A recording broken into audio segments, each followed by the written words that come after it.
J'ai travaillé avec elle, je connaissais, elle était très dure, très très dure, et moi elle m'effrayait comme femme. un jour je raconte toujours cette anecdote quand on était en répétition, et puis maladroitement comme ça, je lui dis mais Ariane, je pense. Elle m'a dit tu penses? C'est moi qui pense. J'ai tout de suite compris que... Parce qu'elle était très directive et c'était vraiment ce collectif.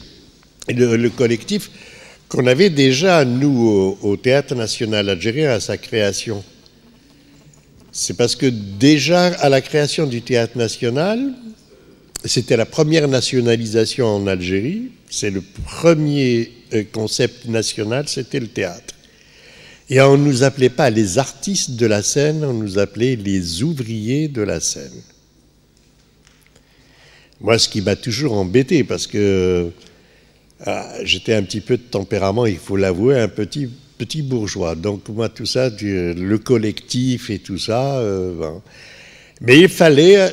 donc on avait pris, déjà Ariane Mouchkine avait son empreinte déjà dans la création du Théâtre National, comme le dit Ahmed Chennikhi. Chez Al-Loula aussi, la création collective.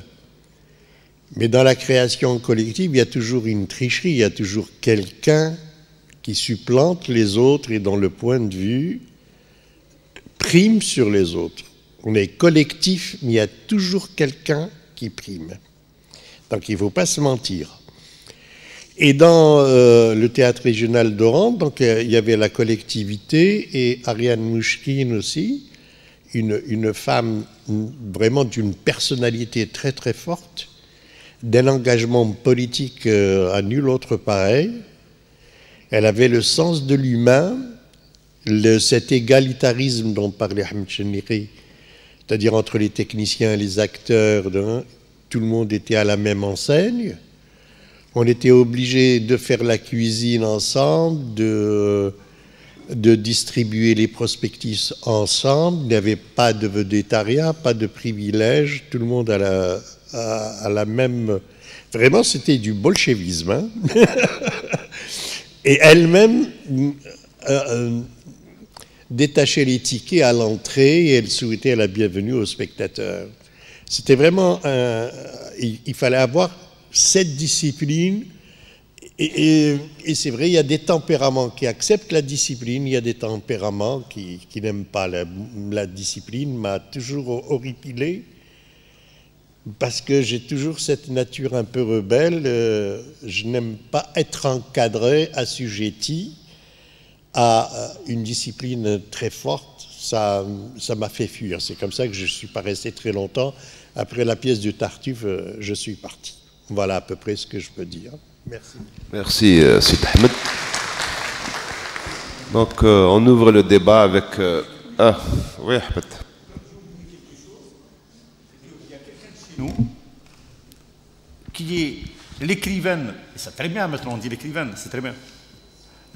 L'écrivaine en chef du Théâtre du Soleil, elle s'appelle Hélène Sixou, qui est de chez nous, donc qui écrit des textes extraordinaires. C'est elle qui écrit un petit peu tous les textes d'Ariane Mouchkine aujourd'hui, depuis plus d'une vingtaine d'années.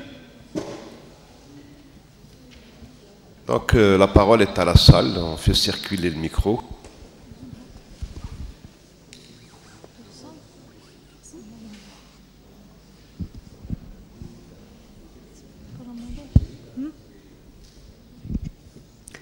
Bonjour. Alors, monsieur, bon, merci pour votre conférence. Merci aussi à l'intervention de Sid Ahmed Agoumi. Donc, j'ai bien suivi votre conférence. J'ai retenu au début de la conférence la notion de singularité. Vous avez évoqué cette notion. Alors, ma première question concerne justement cette notion.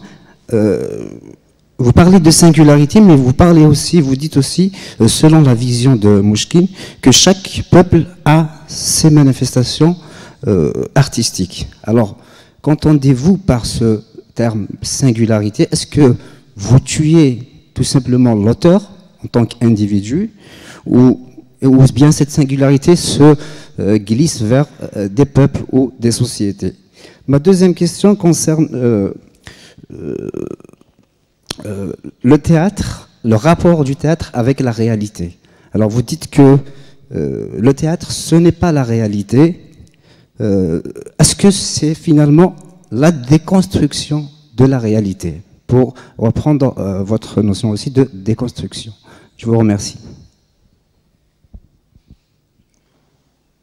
On peut laisser Très bien.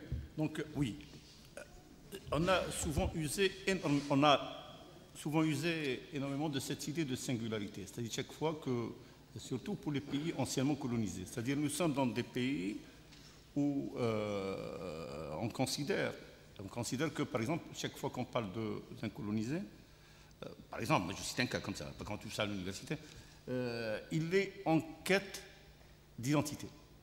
Donc il est à la recherche d'une identité perdue qui n'existe pas, alors que s'il s'agit du colonisateur, on en parle, comme si, tout à fait normal, qu'il a une identité, que l'autre n'a pas d'identité. Je reviens à cette idée justement on est dans la singularité. Et je reviens à l'idée d'identité, à la notion d'identité. Ces dernières années, on parle énormément d'identité, de quête d'identité, d'une identité qu'on doit récupérer, etc. etc. Alors que je sais qui je suis, mais je ne sais pas comment je suis devenu ce que je suis.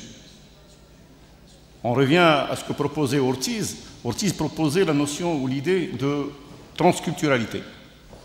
Transculturalité dans le sens où je suis le produit de toute une histoire, de tout un monde, de toutes les traces culturelles qui marquent l'humanité. Je suis, un petit peu, ça pose aussi la question de l'altérité. Je suis moi tout en étant l'autre. Je suis moi tout en étant l'autre. C'est cette idée justement de dire que, et ça j'estime que personnellement je suis solidaire, et là Sartre le dit aussi, mieux que moi bien entendu, je suis solidaire d'un ouvrier français qui a des problèmes dans son truc, etc.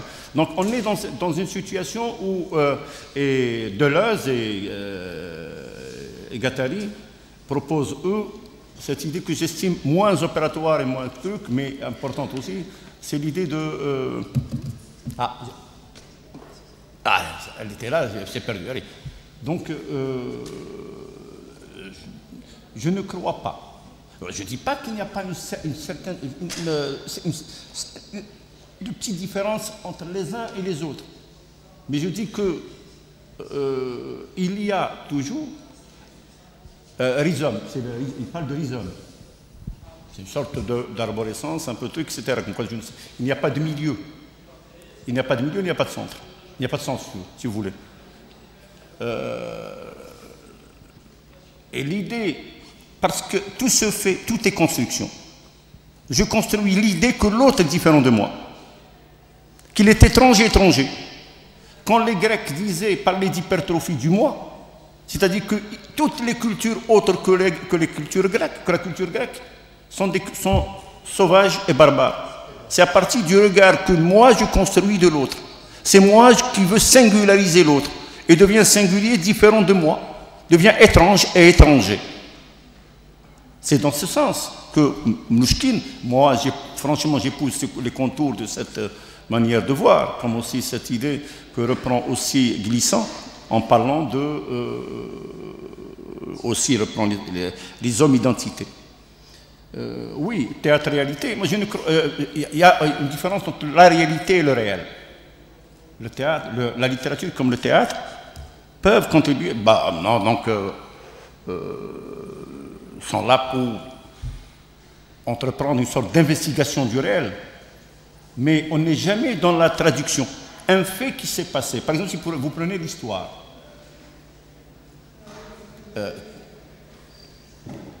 Vous prenez le 1er novembre 1954. 1er novembre 1954 ne se reproduira jamais. C'est le regard que moi je porte sur tel ou tel événement. Il y a l'événement dans l'absolu. Il y a l'histoire, si vous voulez, avec un grand H, qui est celle des historiens, qui aussi donne une lecture qui est marquée par la subjectivité. de tels faits. Et aussi l'histoire des écrivains qui peut prendre, donc à la limite, comme la mémoire. Donc nous sommes dans des...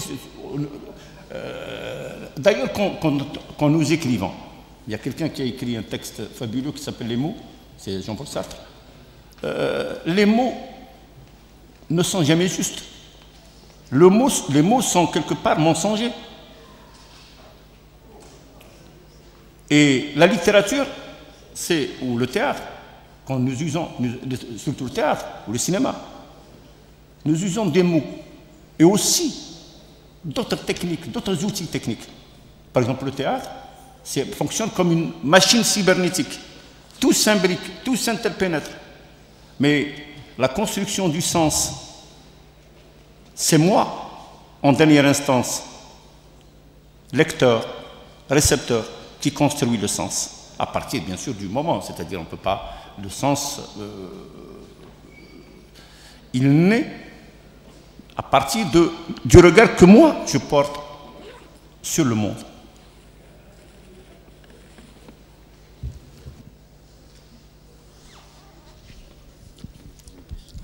Alors bonjour à tous. Si j'ai bien compris, l'objectif de Mnouchkine, c'est de remettre en question l'idée du théâtre élitiste. C'est parce que peut-être avec elle, elle veut mettre en place l'idée du théâtre pour tous et partout. Elle a essayé un peu de faire ses représentations un peu partout, c'est-à-dire pas seulement dans un théâtre, dans une bâtisse, n'est-ce pas, dédiée essentiellement à ça. C'est-à-dire, vous avez dit tout à l'heure qu'il y a des représentations qui ont été faites aussi même dans des usines. Son idée, c'est pas de remettre en question cette idée du théâtre élitiste et de l'ouvrir à tout le monde. Je vais revenir aussi à ce que mon collègue a soulevé tout à l'heure. L'idée, vous avez dit que le théâtre n'est pas la réalité, mais le théâtre est une représentation de la réalité. C'est-à-dire, si on prend le terme représentation tel qu'il a été défini par Auerbach, peut-être, c'est une façon, c'est une idée d'une réalité, ou bien une partie de la réalité. Et chez Mnouchkine, le théâtre est relié toujours à l'histoire. Vous avez dit, elle a repris des événements de l'histoire dans ses représentations. Est-ce que c'est pas une manière aussi, on reprend l'histoire pour la recréer? Parce qu'elle recrée à travers un regard présent. On ne peut pas, bien sûr, comme vous avez dit tout à l'heure, 1789, c'est déjà un événement qui est passé, on ne va pas le produire, mais on peut le reproduire en le recréant à travers le théâtre. Ma deuxième question, quand vous avez commencé votre conférence, vous avez dit qu'on doit revoir l'enseignement du théâtre au niveau de l'université. C'est vrai, c'est une nécessité. On le voit en tant qu'enseignant, même les étudiants, on est toujours frustrés quand on étudie le théâtre avec eux, parce qu'on n'a que le texte. Et le théâtre est une représentation sur scène aussi. On parle de didascalie, on leur dit c'est représentation scénique. On est frustré de ne pas pouvoir leur montrer ces indications, comment elles sont faites par rapport à la pièce qui est étudiée. Mais peut-être tout l'intérêt est là, parce que chacun d'entre nous a sa représentation de la réalité. Toutes ces indications, je vais les imaginer en fonction de mon référent à moi, d'accord. Et chacun d'entre nous va faire la même chose. C'est vrai que c'est une frustration, mais en même temps, bon, je trouve que c'est intéressant parce que chacun de nous aura sa propre représentation de cette pièce de théâtre. Et si on doit revoir justement cette façon d'enseigner le théâtre en Algérie, à l'université surtout, comment est-ce qu'on a les moyens nécessaires pour le faire? On est des enseignants de littérature, mais je ne suis pas spécialiste de la scène. Voilà. Est-ce que je peux enseigner et parler de cette représentation de la scène avec mes étudiants sans que je sois spécialiste? Voilà. Bien. Je vais commencer par la fin. Il y a une faute, c'est une faute originelle, je l'ai dit, une hypothèque originelle qui a commencé bien avant. Bien avant, c'était qui a commencé donc peut-être un siècle avant. On a toujours considéré que le théâtre, c'était surtout de la littérature. On a toujours réduit le théâtre à une sorte d'entité littéraire. Pour diverses raisons. Parce que quand avons-nous commencé justement à contester cette manière de faire? Pas avec l'émergence ou l'apparition de la sémiologie, bah, un petit peu, mais bien avant. C'est-à-dire au moment où la mise en scène, dite moderne, a émergé, a commencé à s'imposer avec Stanislavski et Antoine. Où on va dire, ah, attention, il y a les premiers accros qui ont commencé, c'est entre l'auteur et le metteur en scène. L'enseignement était à côté, donc il y a un problème. Attention, le théâtre, ce n'est pas toi l'auteur. D'où les conflits qui revenaient souvent entre Stanislavski et Tchekhov, Giraudoux. Donc, il y avait énormément de conflits qui posaient justement le problème de la spécificité de l'acte théâtral, qui posait le problème de la spécificité de l'acte théâtral. Comme quoi, le théâtre, attention, il est déjà en tant que texte constitué différemment, c'est par rapport au roman. Par exemple, il est texte, dans le texte, et vous venez de le dire, il y a ce qu'on appelle la double énonciation. Vous avez d'un côté le discours de l'auteur qui est marqué... Ah, merde, pardon.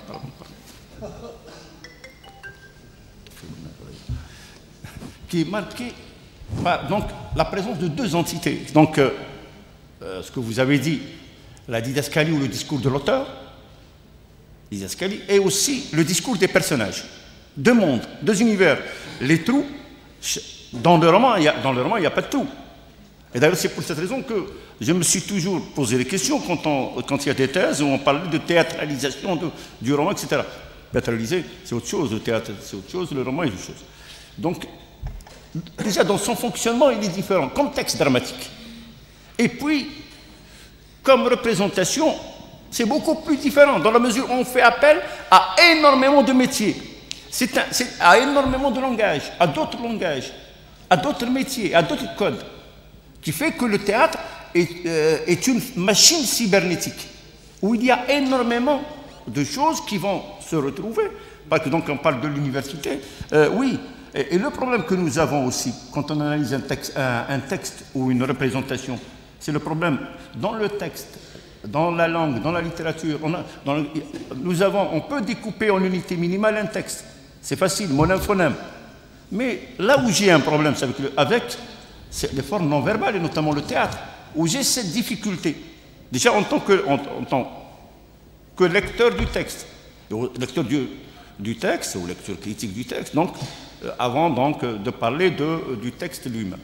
J'ai énormément de difficultés, c'est-à-dire comment devrais-je découper en unités minimales, quelles sont les unités minimales du théâtre? Ça, c'est un problème. Et c'est un problème extrêmement sérieux. Est-ce que c'est... par exemple, je prends une scène, alors que ce n'est pas vrai. Est-ce que je prends chaque élément, chaque langage, la musique? Si je prends la musique toute seule, nous avons une autre lecture, parce que la musique, tu dois la mettre en relation avec le bruissement, avec le bruit, avec tel bruitage ou avec tel truc. Tu dois la mettre en relation aussi avec tel élément du décor, avec tel accessoire, etc. Quand je fais ça, il y a une musique en même temps. Tout est instantané. Il y a le problème, c'est ça. C'est vrai, comment enseigner, c'est une difficulté chez nous. C'est vrai que nous n'avons pas les moyens de le faire. L'université, notamment, donc nos universités, il n'y a pas de moyens. Je le fais très facilement, par exemple, quand je suis professeur, quand je suis invité, comme j'ai enseignant invité dans une université française, par exemple, ou européenne. Donc c'est très facile, je travaille, je prends tel truc, j'ai les moyens de travailler avec les étudiants. Ici, effectivement, déjà, imaginez, ici au moins il y a un théâtre. Pour aller au théâtre, les gens n'ont jamais été au théâtre. Donc pour faire justement cette différence, pour leur dire que telle pièce va être jouée, comment elle va être jouée, comme quoi. Voilà le texte que vous avez, et voilà, il est là, il est joué collectivement par une équipe. Voilà, le texte au théâtre, et là, Hubersfeld nous le dit très bien, il est d'un côté, il est unique. C'est un texte d'un auteur. Il est collectif, fait joué par un groupe de personnes. Il est également, si vous voulez, éternel, dans le sens où vous avez Sophocle, Antigone existe depuis plus de 26 siècles. Et il est aussi instantané. Donc, il y a comment montrer aux étudiants, comment leur dire, c'est vrai, il y a une difficulté. Personnellement, j'éprouve aussi ce type de difficulté avec mes étudiants. Mais c'est vrai que nous n'avons plus maintenant, par exemple, dans mon université, de module de théâtre. En France, je le fais facilement. Quand il y a un truc, par exemple, à Paris 8 ou ailleurs, surtout Paris 8, parce qu'ils travaillent beaucoup sur le théâtre, et ils ont, avec aussi Paris 3 grâce à Hubersfeld, il y a une avancée, un autre regard, une autre conception maintenant du théâtre. Et du monde donc du théâtre. Donc oui, je ne crois pas que Ariane Mnouchkine soit pour un théâtre élitiste. Mais elle est pour un théâtre, et là je reprends quelqu'un qu'aime beaucoup, mon ami Sid Ahmed, et c'est lui qui a joué le rôle de l'Khdar, mise en scène par Jean-Marie Serroux en 1958, 59. Jean-Marie Serroux, c'est Antoine Vitesse. Il parle de culture élitaire.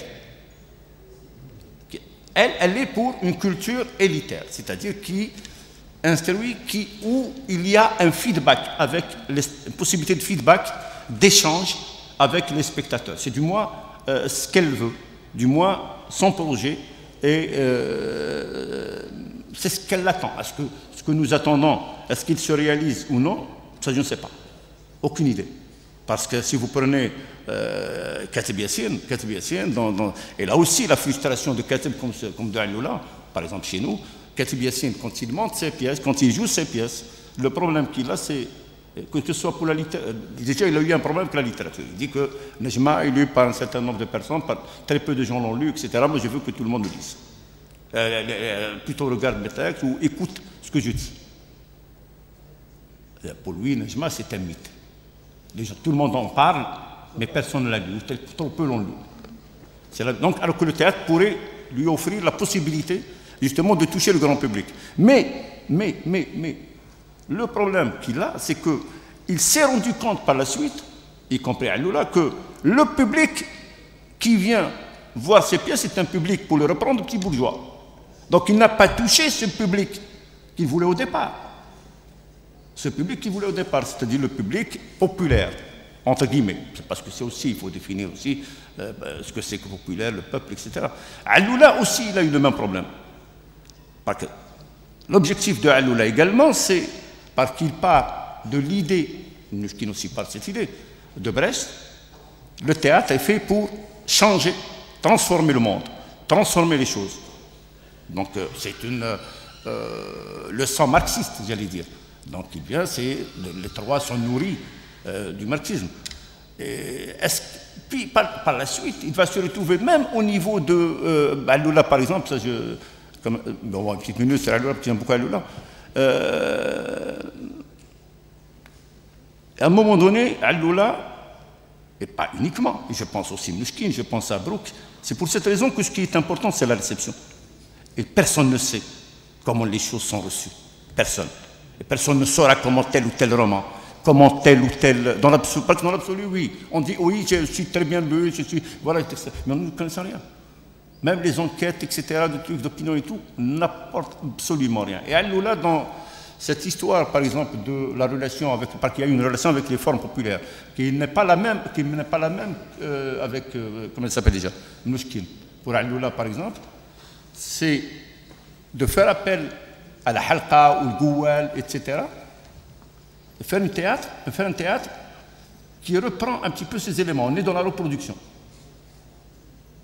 On est dans la reproduction, on est dans la mimésis telle que Auerbach l'a définie. On est ici. Mais là, il y a un problème. Est-ce que, quand vous reprenez, quand Alioula reprend le goual, quand Alioula reprend le Taïb Siddiqui reprend le Bsat à un moment donné, parce que Taïb Siddiqui va rompre avec ça.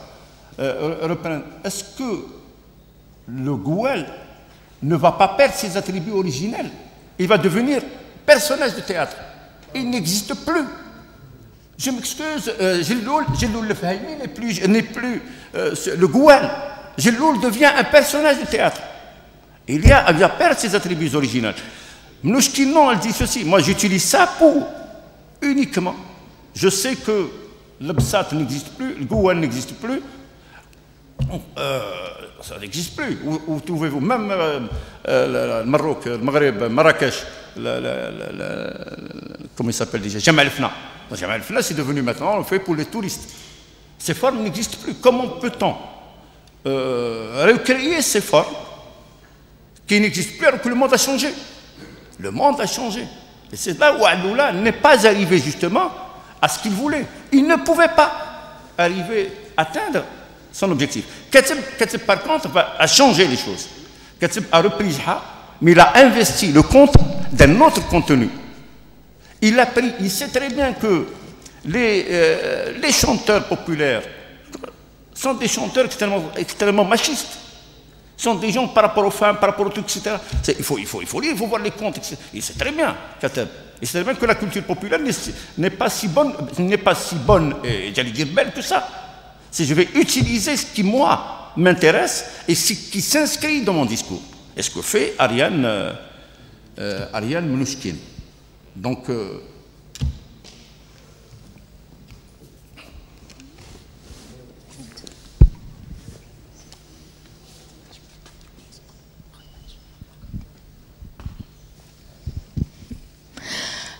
bonjour Monsieur Chineri, c'est toujours un plaisir de venir vous écouter parler du théâtre de manière générale. Alors, j'ai une petite question à vous poser. Comme le dicte parfaitement la théorie marxiste, il ne suffit pas de comprendre le monde seulement, mais aussi de le transformer. Mnouchkine et tout comme Kateb Yassine ont participé à la construction d'un théâtre populaire, d'un théâtre de combat qui traite des questions d'actualité dans leurs sociétés respectives. Si je vous dis maintenant, il ne suffit pas de comprendre uniquement le théâtre, mais également de le transformer. Vous avez dit l'autre jour, il y a une semaine ou deux, lors de votre intervention au Café littéraire de Bjaya, qu'en Algérie, aujourd'hui, on ne produit plus des pièces de qualité. Y a-t-il une transformation possible du théâtre pour aller vers cette qualité tant recherchée, vers, on va dire, je ne sais pas, peut-être une reconstruction du théâtre de Kateb Yassine? Et y a-t-il aussi... Et c'est quoi un théâtre de qualité? Voilà. Merci. Oui, moi je dis ceci. Depuis au moins 2 décennies, moi je suis de ceux qui sont extrêmement pessimistes. Et je dis que nous sommes dans un pays où, au niveau de l'interrogation des savoirs, du questionnement des savoirs, nous sommes encore extrêmement loin parce que nous faisons que chercher, et d'ailleurs on a beaucoup parlé ici de reproduction, de reproduire et souvent de reproduire mal un certain nombre de savoirs. La même chose pour le théâtre, parce que je pense que nous lisons peu, nous interrogeons, et nous devons, comme le dit, et ça je reviens toujours à Saïd Al-Koun, nous devons revoir, réinterroger l'appareillage conceptuel dominant. Bon, ça c'est un truc. Pour ce qui est, donc, quand je vois les pièces depuis une vingtaine d'années, qui sont, la plupart, donc il y a peut-être des exceptions, qui sont produites, c'est qu'il n'y a pas d'évolution. Il n'y a pas d'évolution pour quelle raison? Parce que nous sommes dans un pays où les gens se sont enfermés sur eux-mêmes, sont reclus sur eux-mêmes. Il n'y a rien. Les gens, comment peut-on monter une pièce de théâtre de qualité si on n'a jamais vu de pièce de théâtre? Si on est entre nous? Moi, je ne crois pas que le théâtre existe. Là où il y a véritablement du théâtre, ça c'est mon point de vue, c'est ce qui se fait ailleurs, ce qui se fait en Europe, ce qui se fait aux États-Unis, ce qui se fait au Japon, en Chine. Chez nous, j'en doute, mais il faut qu'il y ait justement cette relation, ce qui se faisait dans les années 60, 70, et notamment 60, et Sid Ahmed peut en témoigner. Et c'est pour cette raison que ces gens-là ont apporté, ont réfléchi, se poser des questions sur quel théâtre, c'est la question autour de laquelle s'articuler c'est la question principale des années 60. C'est quel théâtre faire? Quel théâtre faire? Comment le faire? Quels sont les outils que nous devrions utiliser? Et c'était un truc de qualité. Et c'est vrai, c'était fait pas uniquement entre nous, mais il y avait une ouverture au monde extérieur. Il y avait des gens, il y avait Garan qui était là, il y avait Dasté qui venait souvent, etc., en relation avec nos hommes de théâtre. Il y avait et qui aussi allaient voir ce qui se faisait ailleurs. Et les autres venaient aussi ici. Ce qui n'est plus le cas maintenant. Et pas uniquement au niveau du théâtre, même au niveau de l'université. Moi, ce qui s'est passé comme tragédie dans notre pays au niveau de l'université, c'est le jour où on a parlé d'algérianisation. L'université, ça ne se nationalise pas. Il faut que nous acceptions les autres. C'est pour cette raison que je m'étais dit, attention à la singularité. Nous ne sommes pas comme les autres. C'est pas vrai. Là, je viens toujours à cette idée. Et là, c'est pas Mnouchkine qui parle, c'est moi. Je crois, j'ai cette conviction extrêmement forte que nous sommes des Européens. L'Europe domine le monde. Nous avons emprunté à l'Europe les formes européennes. Emprunté peut-être nous par rapport par exemple à tel pays du Mishraq, par exemple, eux, par fascination. Nous, c'était un truc difficile, extrêmement délicat. C'est pendant la colonisation. Et c'est pour cette raison que nous devrions aussi revoir notre conception, sans avoir peur de quoi que ce soit, le truc de l'altérité également. Parce que l'Europe, c'est aussi ça. C'est cette manière de... comment nous fonctionnons, comment c'est aussi tout ce que nous utilisons. C'est la dominante. Même l'Asie est européenne. Aujourd'hui, c'est toutes les valeurs européennes qui dominent le monde. Mais c'est pour cette raison que j'ai cité Ortiz. Ortiz parle comme quoi il y a les valeurs autochtones, si vous voulez, et les valeurs, si vous voulez, de l'occupant, etc., qui sont dominantes. Ici, par exemple, les valeurs qui sont dominantes sont les valeurs européennes. C'est pour cette raison que si nous nous enfermons sur nous-mêmes, nous ne pouvons absolument rien faire. Et c'est le théâtre a fait cela justement. Il y a depuis plus d'une vingtaine d'années aucune relation avec le monde extérieur. Sauf peut-être, et pour moi, ils sont dans la même situation que nous, avec le Festival du théâtre professionnel d'Alger, avec les relations, les rapports avec des pays ou des troupes qui étaient moins lotis que nous. Je pense aux troupes des pays arabes. Aujourd'hui, pour changer les choses, je pense qu'il faudrait que nous pensions à tisser des liens, comme nous le faisions avant, avec notamment les théâtres européens. Tout simplement. Ça, c'est ma lecture un petit peu de la crise que nous vivons. Bien entendu, il y a l'obsolescence des structures théâtrales telles qu'elles fonctionnent, de l'organisation du théâtre, l'obsolescence aussi, notre regard du monde, la décentralisation que nous n'avons pas mis réellement en forme, en œuvre. Alors qu'en France, ça a commencé dans les années 40 et ça continue toujours. Et partout, pas uniquement au théâtre. À l'université, vous connaissez l'histoire du master. Alors que l'élément central d'un bon gouvernement ou d'une manière de gouverner positive, c'est d'ouvrir le monde, de décentraliser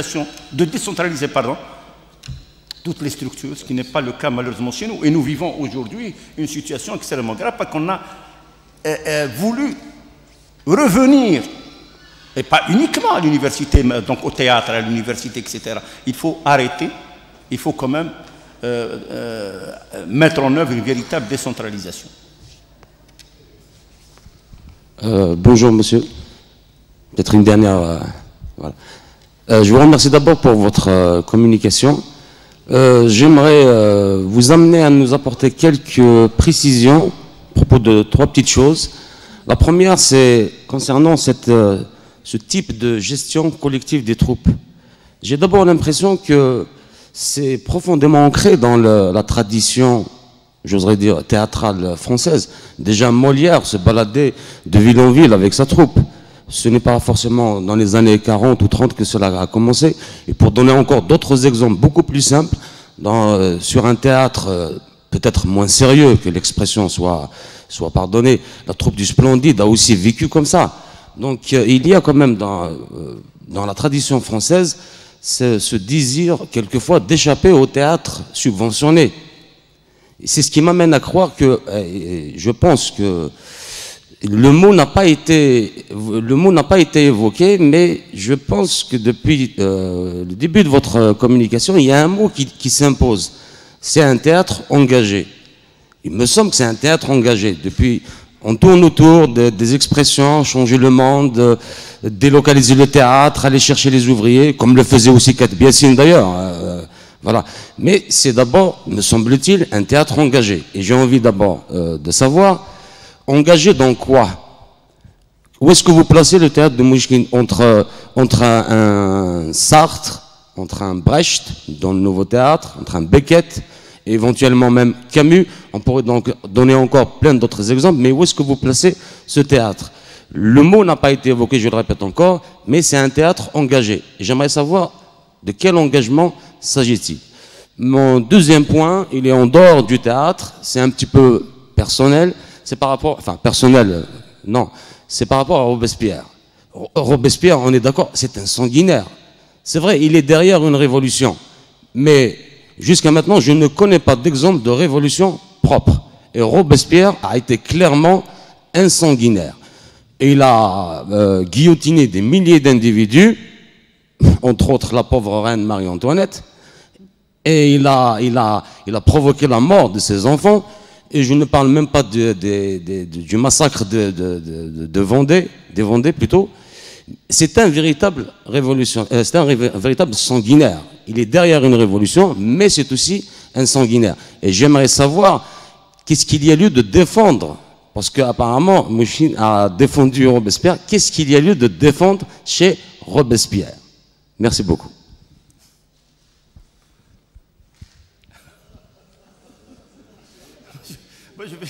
Moi j'aime bien Katb Yassine dans un truc. Bah, et chacun son. Katb Yassine, je ne sais pas si c'est vrai d'ailleurs, c'est pas lui qui m'avait raconté l'histoire. Sid Ahmed peut me corriger. Hans, il avait prénommé au départ, et bien sûr le prénom donc, ne se trouvait pas dans la nomenclature des prénoms français à l'époque. Il avait Hans Mohamed Staline. Katb Yassine avait une admiration extraordinaire pour Staline. Avant de répondre au truc. Il se disait, oui, d'accord, mais moi, je n'ai pas réellement de... c'est vrai qu'il y a un monde, dans un monde, à un moment donné, on avait dit Staline qu'il était aussi sanguinaire. Pour Katb Yassine, non. Il estimait que non. Il estimait qu'il y a eu, par exemple, les crimes commis, par exemple, par les Américains, on n'en parlait pas. Là, il le disait, il me l'avait dit même dans un entretien, à propos de l'Indonésie. Quand il y a eu 500 000 morts en Indonésie, en l'espace d'un mois, ça, ce sont de bons crimes.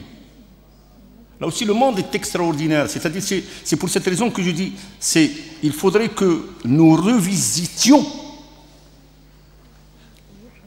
toute cette histoire, nous revisitions un petit peu l'appareillage conceptuel, nous revisitions un petit peu tout ce monde. Pour revenir à Robespierre, revenir à 1789 avant d'aller vers la question de l'engagement. Je ne sais pas. Moi personnellement, j'ai toujours été, pas un truc, c'est vrai, proche de Robespierre. Là, je le dis. Je suis fasciné par Robespierre. Et c'est... ceux qui nous parlent aujourd'hui de Robespierre comme sanguinaire oublient que 41 ans après, c'est-à-dire en 1871, des personnes se sont battues, le communard, pour changer les choses, sans utiliser réellement la violence, pas une extrême violence. Et Vallès l'explique, que ce soit dans l'insurgé ou dans le cri du peuple. À aucun moment, par exemple, là, on n'en parle pas. Vous savez, il y a eu des centaines, peut-être des dizaines de milliers de morts. Il y a eu des dizaines de milliers aussi qui ont été exilés, qui sont retrouvés donc en Nouvelle-Calédonie, à Cayenne et ailleurs. En Algérie. Au nom de quoi? Au nom de ces bons crimes. Il y a, comme dit notre ami Frantz Fanon, quand le colonisateur commet des crimes, ce sont des erreurs. Mais quand le colonisé en commet un ou quelques-uns, c'est dans sa nature. Il faudrait quand même que nous relisions aussi l'histoire. Je ne dis pas qu'il y a... sauf si on s'arrête à cette manière de voir le monde, comme si le monde fonctionnait à géométrie variable. C'est-à-dire pour les uns, il est bon, pour les autres. Donc il faudrait aussi que nous revisitions aussi la Révolution française. Pour quelle raison? Qu'est-ce qui a fait? Quelle a été la réaction? Qui a été derrière l'assassinat de Robespierre? Qui était derrière? Quelle force politique de l'époque? Quels crimes aussi ont-ils commis à l'époque? Je crois qu'il faudrait aussi que nous nous interrogions sur ça. Personnellement, je ne prends pas pour argent comptant ce qu'on me dit.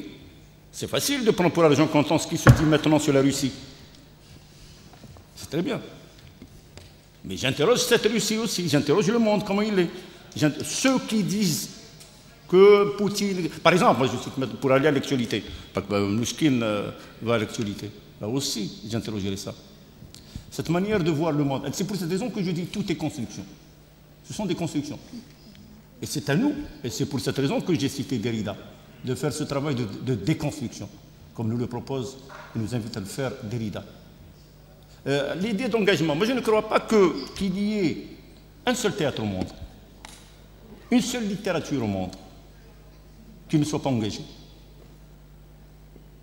Même ce que nous disait à un moment donné l'art pour l'art, c'est un art engagé. Même quand on nous parlait d'absurde à propos de... Quel absurde? Quelle idée d'absurde c'est Camus?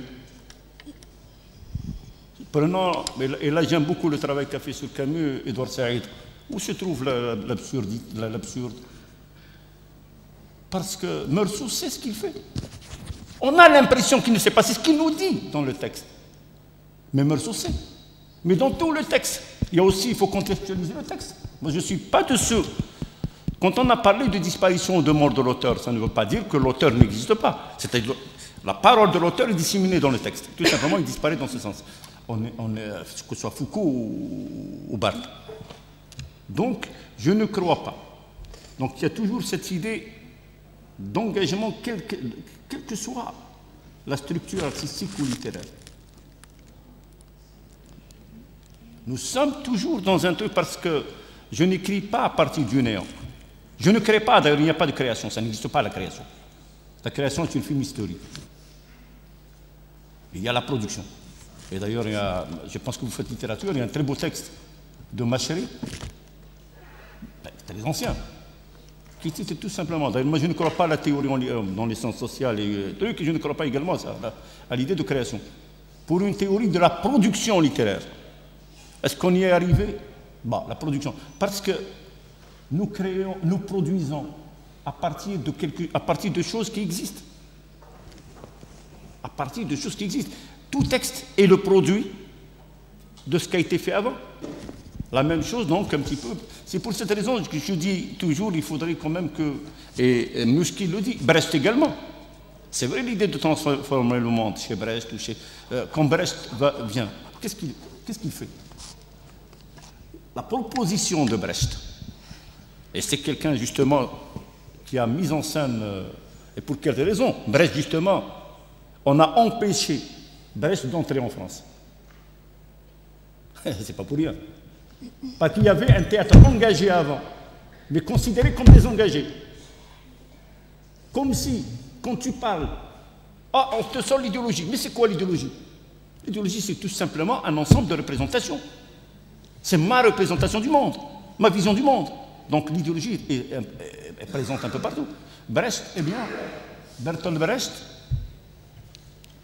en France, on a tout fait dans les années 50 pour que Brecht n'entre pas en France, pour que son théâtre ne soit pas mis en scène en France, parce qu'on considérait qu'il est trop politique, qu'il est trop idéologique, marxiste, etc.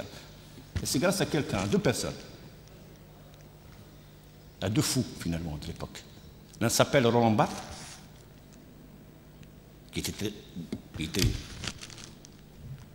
se considérait comme donc, un penseur, un philosophe de gauche, etc., même s'il y a eu la parenthèse du structuralisme dans les années 60, qu'il va quitter par la suite.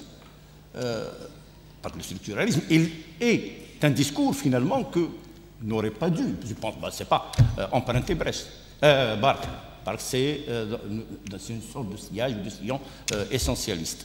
Et donc, dans les années 50, on va essayer de faire tout pour que ce théâtre ne soit pas monté en France. Il y a eu tout un travail qui a été fait dans le théâtre populaire par Barthes et Jean-Marie Serroux, donc, qui a monté d'ailleurs Kateb et Césaire. C'est grâce à eux que Brest y est. Parce que la question est d'ordre idéologique. Parce qu'il y a, avant Brest, s'est battu contre un théâtre engagé autrement, c'est-à-dire contre la possibilité de changer le monde. Lui, il va venir pour dire que, oui, moi je m'excuse, rien n'est naturel. Tout peut et doit se transformer. Nous devons changer les choses. Et le fait de dire les choses sont ainsi faites que ceux qui dirigent le monde ne changent pas, c'est comme ça que Brest s'était battu. Est-ce que ce n'est pas un engagement? On est dans une, comme dit Saïd, un choc de l'ignorance. Ici, c'est le choc des engagements. Avec Barthes, avec Brecht et le théâtre naturaliste contre lequel il s'était battu. Et peut-être que nous sommes jusqu'à présent dans ce combat justement au niveau du théâtre. Bien sûr, il y a la dimension spectaculaire pour le théâtre. C'est ça le plus important. Parce que le théâtre de Mnouchkine, selon moi, est beau, même si le mot beau est extrêmement subjectif. Est beau, de Brest, d'ailleurs. Et aujourd'hui, le fait de dire, est-ce que ce n'est pas aussi une certaine manière, un certain engagement aussi, le fait de dire qu'il n'y a non, le théâtre Brest, le théâtre politique, bon, faut pas, il n'y a pas de théâtre, le théâtre politique, il faut le théâtre, ça c'est le théâtre politique, comme si on péjore ce théâtre. C'est voulu, moi je crois que c'est calculé. Comme on dit, mais il n'y a pas d'impérialisme, il parle d'impérialisme. Là aussi, il faut que nous redéfinissions, nous travaillons justement sur les questions d'ordre épistémologique. Nous définissions les termes que nous utilisons. Et nous devrions le faire. Et nous ne devrions pas accepter justement, et justement c'est ce que faisait, et dans les années 60, peut-être que nous n'avons pas, c'est la nostalgie, ce qui se faisait dans les années 60-70, avec des gens comme Derrida, comme Deleuze, comme Foucault, etc., comme Barthes, etc., qui posaient justement ces questions, et les questions d'ordre épistémologique. Althusser également. Donc, la question d'engagement, moi, tout ce qui se dit, tout ce qui se fait aujourd'hui, nous devrions l'interroger. Il n'y a pas d'évidence. Ce n'est pas moi qui l'ai dit. Dans le truc de méthodo, dans le cours qu'on nous a donné, moi j'ai eu comme professeur à l'époque Robert Jouni, c'est il n'y a pas d'évidence. Tout est interrogé. Selon moi. Merci. Donc, deux choses avant de conclure.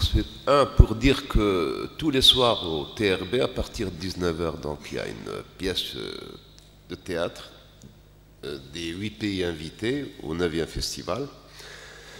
Et deux, demain, on reçoit une conférencière qui nous vient de France, c'est la professeure Chiara Montiniti, qui vient nous parler de l'usage des langues étrangères. Donc, c'est un sujet qui concerne directement l'Algérie et on voudrait qu'on soit un peu plus présents et plus nombreux pour l'accueillir demain matin à 10h. Je vous remercie et bon appétit pour le déjeuner.